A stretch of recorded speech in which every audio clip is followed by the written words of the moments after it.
I'm Rose. Standing here on the deck of what was supposed to be my parents' dream home, chaos unfolds before my eyes. The once jubilant party has turned into a scene of panic and disgrace.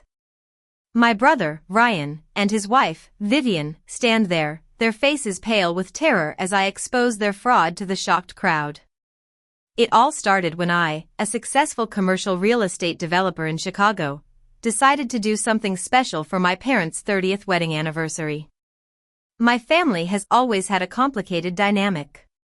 My parents, Henry and Linda, have always doted on Ryan, who is 2 years older than me. He's always been the carefree, irresponsible one, while I've worked my way up in the cutthroat world of real estate, building high-rises and luxury hotels. I remember the day I found the perfect plot of land. It was a secluded, half-acre lot in an exclusive, ecologically protected area near Lake Michigan. I spent $400,000 over 6 months to build a stunning modern lakeside villa.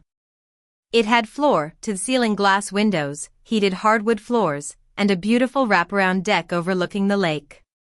I envisioned it as a place where my parents could relax and enjoy their retirement, mortgage-free. On the day of their anniversary, I drove 3 hours from the city, a bottle of fine champagne on the passenger seat. As I pulled into the driveway, I was filled with pride, imagining the look of joy on my parents' faces. But instead, I saw my 65-year-old father, Henry, standing on the curb, holding a couple of suitcases and looking defeated. Before I could even react, the front door opened, and out walked Vivian, wearing a designer dress and sunglasses, looking like she owned the place. Behind her were a group of tourists dragging their luggage into my house. She smirked at me and announced that the house was now a family asset, generating passive income. I was in shock. I confronted my father, but he just looked down, avoiding my eyes. He mumbled something about Ryan being in a tight spot financially and that they were just trying to help. Ryan then stepped out, sipping from a mug I'd bought for my mother, with that same smug smile he's had since we were kids. He told me to lower my voice, saying I was upsetting the guests. I was furious.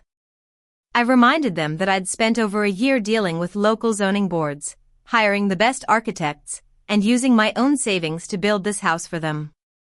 But Ryan and Vivian didn't care.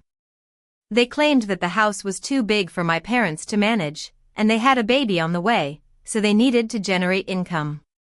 Vivian then showed me a power of attorney, signed by my parents, giving Ryan the authority to manage the property. She thought she had one, but little did she know what was in my briefcase. I decided to stay for the party they were throwing with the money they'd stolen from the illegal rental.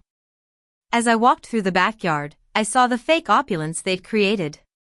There were crypto bros pitching startups, and social media influencers taking selfies. Vivian was bragging about how they'd discovered the potential of the house and renovated it.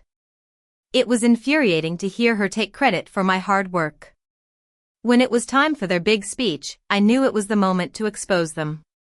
I grabbed the microphone and told the crowd the truth.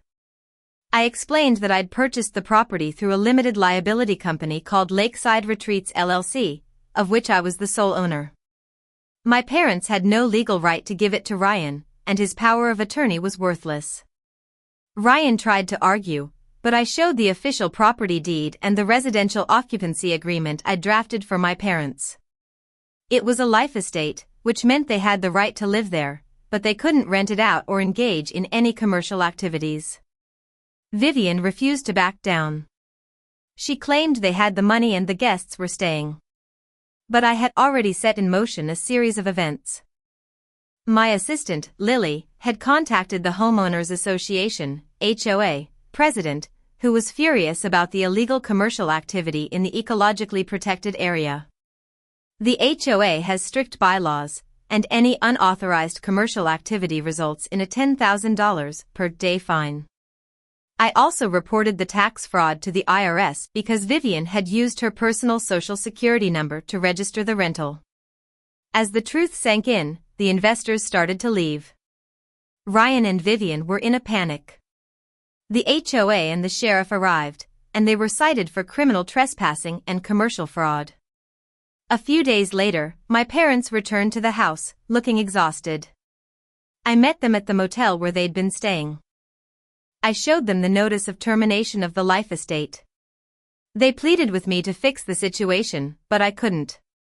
They had made their choice when they sided with Ryan and let him steal my gift. I realized that this house, which I'd built out of love and hope, had become a symbol of their greed and my misplaced trust. I decided to sell it. I called my real estate broker, and he was excited to list it. I knew I was finally free from the toxic family dynamics that had haunted me for so long. Looking back, I understand that sometimes, the price of freedom is walking away from the people you love. But I've learned to protect my peace and value my own hard-earned success. And I hope that my story can inspire others who are going through similar situations to stand up for themselves.